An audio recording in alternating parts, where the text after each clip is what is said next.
Bonsoir à tous, merci de nous rester fidèles. Tout de suite le sommaire de votre journal.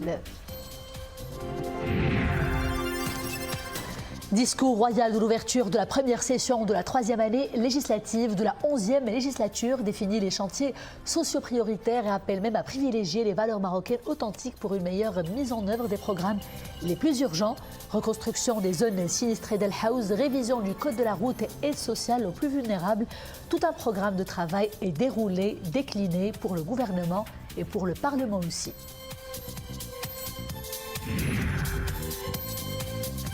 Atténuer la dette publique en Afrique, faciliter l'accès au financement pour le continent africain, lutter plus efficacement contre la pauvreté et l'inflation.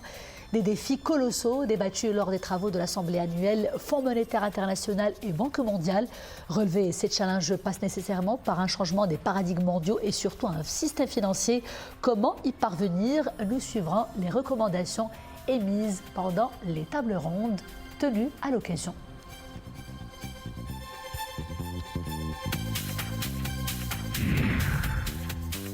Sport, football, dans moins d'une heure, les Lions de l'Atlas vont croiser le fer avec les éléphants de la Côte d'Ivoire à Abidjan. Un match amical mais d'une importance capitale pour coach Walid Regragui et ses protégés. Le sélectionneur national veut se mesurer à une équipe ivoirienne redoutable qui jouera à domicile là où aura lieu la CAN 2023. Ce sera en janvier.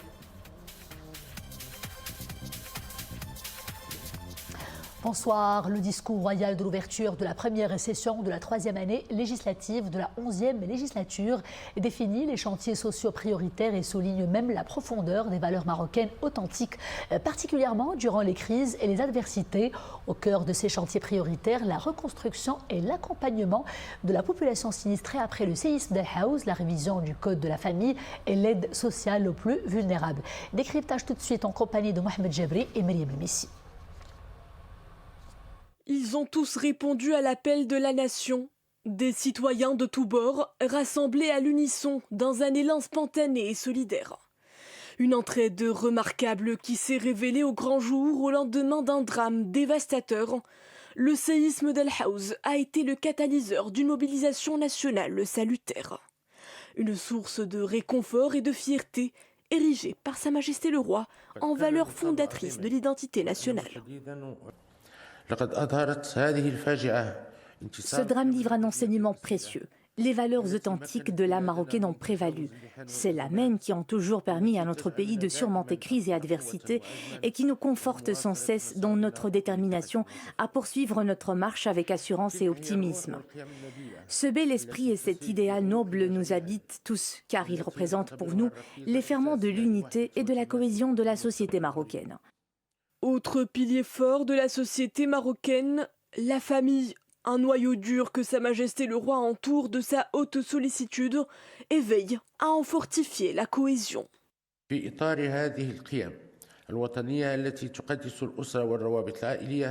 Mesdames, Messieurs, la lettre que nous avons adressée au chef du gouvernement pour engager la révision du Code de la famille, la Moudawana, s'inspire de ces valeurs nationales qui inscrivent la famille et les liens familiaux dans la sphère du sacré. La famille étant la cellule de base de la société selon les termes de la Constitution. Nous veillons toujours à réunir les conditions favorables pour en fortifier la cohésion. Des efforts sans relâche entrepris depuis près de 2 décennies en faveur de la famille en tant que système de valeurs et de durabilité. La réforme de la Moudawana est aujourd'hui porteuse de grands espoirs. La lettre royale fixe le cadre général de la révision de la Moudawana conformément à l'identité marocaine authentique et notre religion musulmane, tout en prenant appui sur la notion d'ouverture.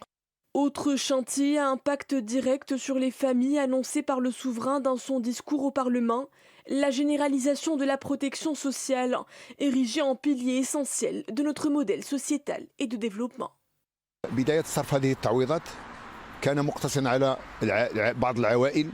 Sa Majesté le Roi a annoncé sa décision d'élargir le spectre des bénéficiaires du programme d'aide directe aux franges en situation de précarité et de pauvreté. Ce soutien sera ainsi étendu aux enfants en âge de scolarité et aux enfants en situation de handicap, en plus des catégories sociales vulnérables. Un programme qui devra à terme permettre de rehausser le niveau de vie des ménages cibles, de combattre la pauvreté et la précarité, et in fine d'améliorer les indicateurs de développement social et humain. Et pour un nouvel éclairage sur le discours royal, avec nous en direct l'analyste politique Driss Aissaoui, auquel on va donc revenir dans quelques instants pour un décryptage concernant le discours royal de l'ouverture de la première session de la 3e année législative de la 11e législature. Mais à présent, focus sur les assemblées donc annuelles Banque mondiale, Fonds monétaire international qui se poursuivent à Marrakech pour le 6e jour consécutif, ce samedi alors. Les participants plaident pour une refonte de l'architecture du financement international. Les défis qui s'imposent sont énormes, et surtout pour notre continent, le continent africain, car les flux de financement vers l'Afrique restent insuffisants par rapport aux objectifs de développement durable et surtout par rapport aux défis relatifs au changement climatique. Tout de suite le point avec Soumia Belaiachi, Hassan Mskour et Maryam El-Messi pour le commentaire. L'Afrique, un continent qui regorge de potentialités et de richesses extraordinaires en matière de capital humain. Mais les taux de développement y sont en deçà des attentes. Une restructuration du système financier mondial s'impose plus que jamais. Ce fut l'occasion pour les financiers du continent d'exprimer de manière libre les problématiques qui entravent la réalisation des objectifs de développement durable dans le continent.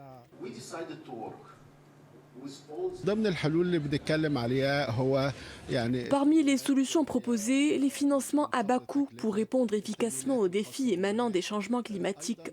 Une réforme équitable et propice au développement de l'Afrique, continent prometteur, avenir de l'humanité. On cherche des sources de financement plus équitables et propices au développement de l'Afrique. Le système financier international ne prévoit pas actuellement les mécanismes susceptibles de favoriser l'inclusion et la participation des pays africains. Si le système financier international doit prévoir des mécanismes susceptibles de favoriser l'inclusion, cette garantie passe par des mécanismes de contrôle rigoureux des institutions supérieures de contrôle.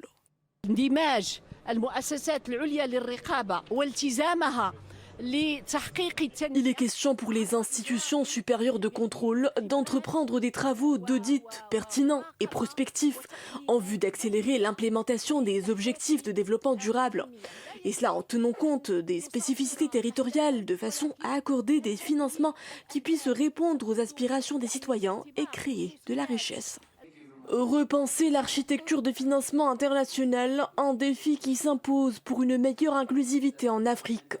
Selon le programme de développement des Nations Unies, le financement requis pour les contributions déterminées au niveau national dans les pays africains est estimé à près de 3 trillions de dollars entre 2020 et 2030.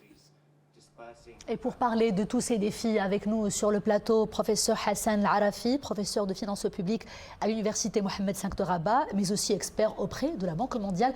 Professeur Al-Arafi, bonsoir. Bonsoir, madame.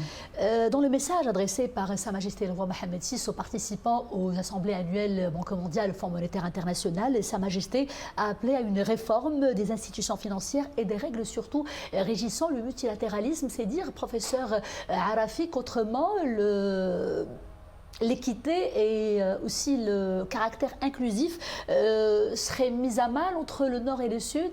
C'est dire qu'autrement, cela creuserait davantage les inégalités et le gap auquel on assiste dans le monde. Oui, effectivement, si je me permets de paraphraser Sa Majesté, il a dit une phrase très très importante en disant qu'il y a des défis mondiaux qui exigent des solutions mondiales. Cela signifie qu'il faut adapter les solutions qui sont parfois recommandées par les institutions de Bretton Woods, que ce soit la Banque mondiale ou le Fonds monétaire international, qui devront être adaptées aux pays destinataires, aux bénéficiaires. Bien entendu, aujourd'hui, on assiste, comme l'a été souligné à travers la lettre de Sa Majesté, qu'il y a des phénomènes géoéconomiques, il y a la montée du souverainisme, il y a un déséquilibre international qu'il faut réparer. Bien entendu, pour ce faire, il faut revoir toutes les formules qui sont aujourd'hui mises en place en tenant compte des nouvelles donnes aujourd'hui qui constituent des défis aussi bien pour le monde occidental ou les grandes forces internationales que pour aussi des pays en voie de développement ou se développer, notamment les pays africains. Et parmi ces fléaux, il y a l'inflation. Professeur Al-Arafi, il y a le spectre inflationniste qui pèse sur le monde entier, qui pèse sur le pouvoir d'achat des Marocains en Afrique, mais dans d'autres pays à travers le monde. Vous, avec votre regard de professeur, en tant qu'expert aussi auprès de la Banque mondiale, ce sont des thématiques sur lesquelles vous vous penchez assez régulièrement. Comment s'annonce l'avenir économique dans un monde en mutation, en ébullition, toujours marquée par cette inflation La montante. caractéristique globale aujourd'hui qui secoue le monde, c'est que c'est un monde turbulent. C'est un monde turbulent qui exige beaucoup de veille stratégique. Pas uniquement une planification qu'on peut effectuer et puis attendre ces résultats comment se faire réaliser. Nous sommes dans un cycle de recommencement perpétuel d'adaptation des stratégies, que ce soit les stratégies nationales ou les stratégies même internationales des institutions qui portent l'aide à des pays. Le phénomène de l'inflation, c'est parmi les grands défis aujourd'hui. C'est un phénomène dont les explications sont aussi complexes, mais généralement, les pays en voie de développement, les pays qui ne sont pas riches, ils subissent On pâtisse plus sévèrement. Oui, et ils subissent les conséquences de ce fléau d'inflation, et c'est une inflation quasiment importée. C'est-à-dire ils subissent ce qui se passe dans le monde. Et donc aujourd'hui, les solutions qui sont proposées par la Banque mondiale, ils devront tourner vers ce qu'on appelle l'inclusion économique et de l'emploi pour aider les pays à faire face aux défis. Parce que si on s'inscrit dans la propre logique des économies en voie de développement, ils ont subi beaucoup de chocs. Passant par la crise de Covid 2019 et puis avec une résilience assez limitée. L'accès à l'endettement n'est pas indéfini. Donc chaque pays il doit mesurer son potentiel d'endettement avant d'y accéder. Et donc nous pouvons dire qu'aujourd'hui les institutions de Bretton Woods, ils ont changé de la logique. Ce n'est pas le diktat comme on peut penser. Ce sont des solutions qui sont adaptatives, qui devront prendre en considération les spécificités de chaque pays, en respectant bien sûr des règles qui sont des règles conventionnelles, pas imposées, mais qui sont convenues par les membres, que ce soit de la Banque mondiale ou les adhérents de Fonds monétaire international. Aujourd'hui, je pense, je devrais réitérer, il faut appréhender cette phrase de Sa Majesté le Roi dans sa lettre, il faut l'appréhender dans toute sa dimension en disant que les défis mondiaux exigent des solutions mondiales. Et moi, je vais revenir à ce que vous avez dit il y a quelques instants. Vous avez évoqué la question de la dette qui est tout aussi cruciale, surtout pour le continent africain. Il y a ce chiffre, on ne peut plus parlant, avec un niveau d'endettement au plus haut depuis 50 ans déjà pour les pays du continent africain. Comment les débats, vous qui étiez déjà sur place, ont évolué dans ce sens pendant ces assemblées annuelles Banque mondiale, Fonds monétaire international? Et est-ce qu'on est sorti avec des recommandations, des feuilles de route pour s'atteler à ça de manière beaucoup plus efficace et beaucoup plus engagée? Laissons-nous faire comprendre une chose importante. Ce n'est pas le problème d'être endetté ou pas. Ce n'est pas ça le problème. Le plus important, c'est est-ce que vous avez un potentiel d'endettement? Il y a des pays qui disent qu'ils n'ont pas de dette, des pays même voisins qui n'ont pas de dette extérieure, mais est-ce qu'ils vivent bien? Non. Et on voit qu'il y a les pays riches qui sont les plus endettés dans le monde, ils vivent bien. Le Japon, 120% de la dette par rapport au PIB. L'Italie. Et donc, les États-Unis, c'est un pays aussi surendetté. Mais le problème, c'est comment vous gérez ce qu'on appelle la gestion active ou dynamique ou intelligence de votre dette. Il faut que la dette joue le rôle de l'effet de levier. Si vous vous empruntez pour le fonctionnement, non. Si vous vous empruntez pour l'investissement, oui, vous empruntez. Dans l'éducation, la santé, des projets de développement. Que ce soit des investissements productifs ou des investissements sociaux. Parce que les investissements, ils ont des impacts et des effets indirects sur ce qu'on appelle l'inclusion économique. Mais la gestion de la dette n'est pas une notion brute. C'est une notion nette qui doit prendre en considération vos capacités de rembourser cette dette. Effectivement, il y a des pays, s'ils dépassent les 60%, ça devrait être une crise. Mais il y a des pays qui dépassent 100%. Ils s'en sortent plutôt bien. Ils s'en sortent très bien. On a le Japon, on a l'Italie. Mais lorsque la Grèce avait dépassé le C2 qui est convenu par l'accord de Maastricht, c'était grave parce que son économie ne supporte pas tel ratio. Le Maroc, il a essayé depuis toujours de maîtriser son endettement en le laissant dans les ratios de 60-70 en ce qui concerne la dette de trésor. Certes, la dette publique il peut être beaucoup plus importante, mais ce n'est pas tellement jusqu'à l'heure actuelle inquiétant le niveau de la dette marocaine. C'est vrai, il y a une tendance de plus en plus vers la dette extérieure, surtout avec la période post-Covid. Le Maroc a utilisé des instruments qu'il avait laissés pour longtemps, tels que les lignes de liquidité. Mais je pense, d'après même les témoignages des grands décideurs d'IMAD, que le Maroc, je pense, il se porte bien dans son économie et avec son potentiel ne sont pas un pays riche. Cela reste sous contrôle, bien maîtrisé, bien géré. Il a bien maîtrisé les indicateurs macrofinanciers. Excellent, professeur Al-Arafi. À la veille, pour conclure, à la veille de la clôture aussi des assemblées annuelles Banque mondiale, Fonds monétaire international, quel bénéfice, de manière plus concrète et plus brève, professeur, le Maroc peut-il tirer de l'organisation d'un événement aussi majeur et un événement international? Eh bien, ça c'est du branding du Maroc, l'image du Maroc. Et je pense que le Maroc a réaffirmé d'abord comme étant un porte-parole de l'Afrique. Regardons bien la lettre de Sa Majesté. De ses préoccupations, oui, ses défis, ses besoins. Il ne défend pas uniquement le Maroc, mais était un porte-parole, un vrai plaidoyer pour hisser le continent européen au niveau qu'il mérite. Ce sont des signaux forts. Bon, cet événement, il marque des signaux forts en termes de confiance au cadre institutionnel marocain, de confiance à notre capacité d'accueil, aux confiance à notre capacité d'organisation, aux confiance stabilité, aussi, sécurité aussi dans la région. Beaucoup de choses, parce que le fait que le Maroc arrive à organiser un événement de telle envergure juste après le séisme, ça se dit ce qui se dit. Et les gens, ils sont de grands observateurs.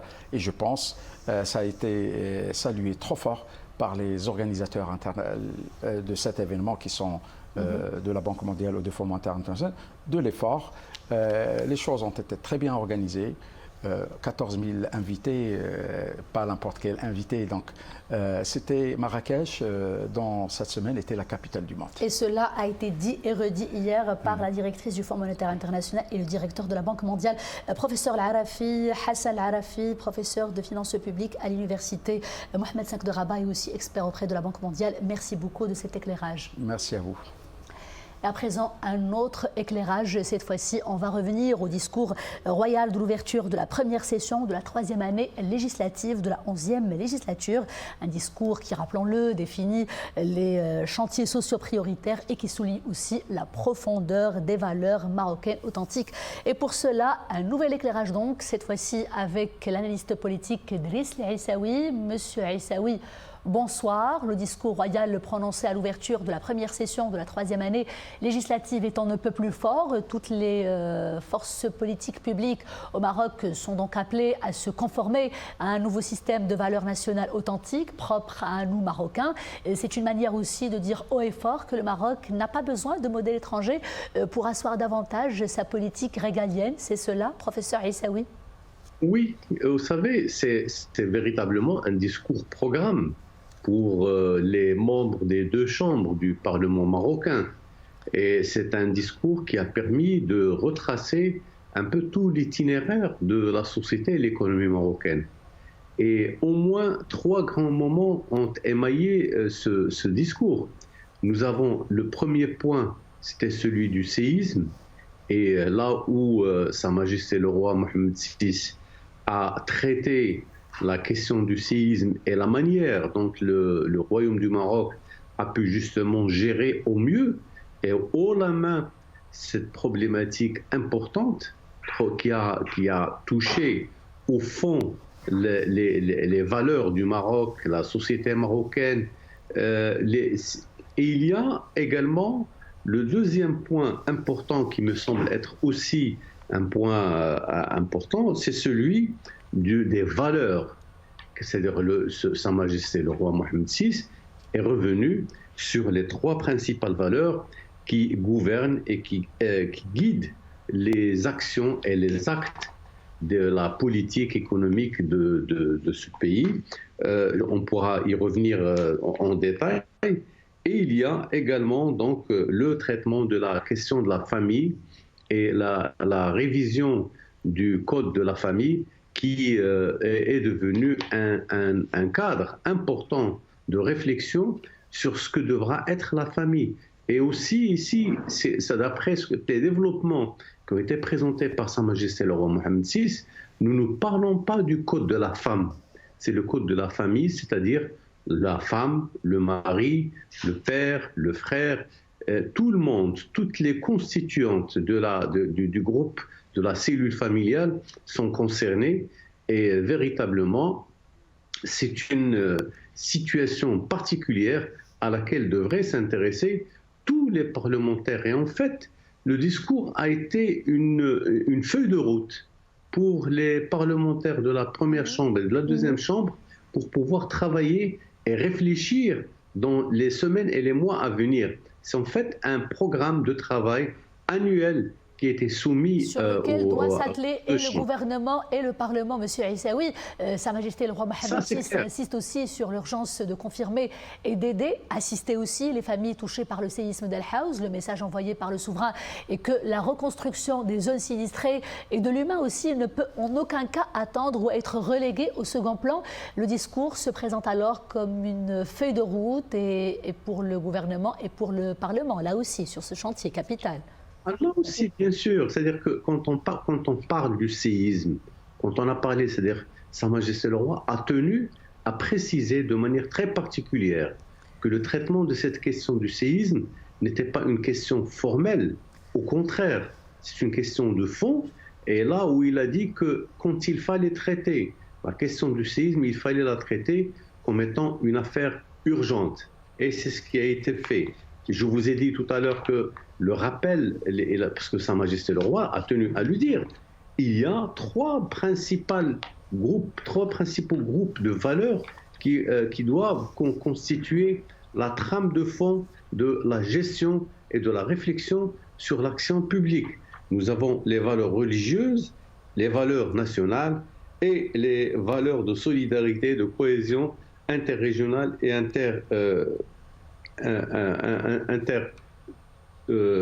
sociétale qui permettent justement aux Marocains de réfléchir et de dire voilà où nous sommes et où est-ce qu'on veut aller. Et c'est là où Sa Majesté le Roi a exprimé son approbation et son admiration aux efforts de solidarité qui ont été démontrés sur le terrain. Et les acteurs de cette solidarité, c'est les femmes, c'est les hommes, les Marocains du monde aussi, qui ont donné un effort extraordinaire. Et il y a excellent, même les Monsieur le Aissaoui, pour pouvoir aborder tous les volets que l'on retrouve dans le discours de Sa Majesté le roi Mohammed VI. Le souverain a aussi annoncé qu'en fin d'année, l'opérationnalisation du programme d'aide sociale directe sera déclenchée. Aujourd'hui, la bonne gouvernance est un élément clé pour mener à bien justement ce chantier social immense. Comment garantir cette bonne gouvernance? Comment en asseoir les bases et comment en garantir la pérennité surtout, Monsieur Aissaoui? C'est le propre de la réflexion développée par Sa Majesté le roi Mohammed VI devant les parlementaires. Il leur a dit qu'on ne peut pas réfléchir sur l'avenir de la société, sur l'avenir de la famille sans justement une gouvernance. Parce qu'en fait, il a voulu, c'est ses propres mots, sanctuariser le domaine de la famille. Et sanctuariser dans le sens, nous devons respecter le rôle et la fonction de la famille au sein du gouvernement, au sein de la société marocaine.